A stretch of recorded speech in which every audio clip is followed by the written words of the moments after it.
ça donnera. Permettre à tous l'accès de la culture sous toutes ses formes, c'est le sens de conventions que l'État s'apprête à passer avec plusieurs villes qui n'ont pas toujours les moyens de leurs aspirations. Alors la première de ces conventions vient d'être signée à Grenoble et parallèlement, on a inauguré le premier de ces 10 murs en France, des murs peints à l'occasion du 10 mai. Faire descendre la culture des cieux où elle se tient avec une majuscule jusque dans les quartiers les plus déshérités sous cet angle, à toucher si possible jusqu'à ceux pour qui penser était un peu écarté des nécessités de premier ordre, tel est le sens, en gros, de ce contrat de culture, de cette convention que le gouvernement souhaite passer avec le plus de villes possible et dont le premier vient d'être signé à Grenoble. Notre rêve, j'espère que nous l'accomplirons, serait que chaque citoyen de notre pays, quelle que soit la commune où il habite, puisse à quelques pas de chez lui, trouver une bibliothèque, un cinéma largement programmé, bénéficier de spectacles.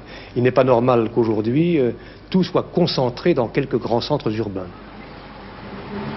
Décloisonner en somme, avec l'aide de l'État, les pratiques culturelles en permettant vraiment à tous l'accès au maximum d'associations et d'équipements.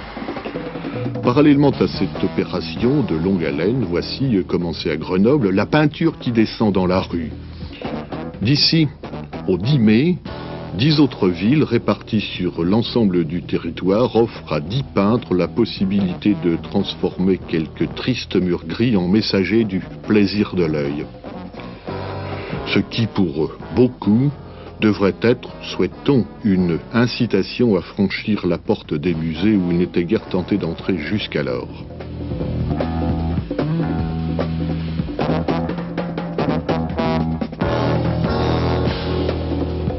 Peut-être pourrait-on alors assister, côté consommateur bien sûr, à une réévaluation de ce phénomène du cirque intellectuel qui ne se perçoit trop souvent encore qu'avec un col dur et une cravate, la culture.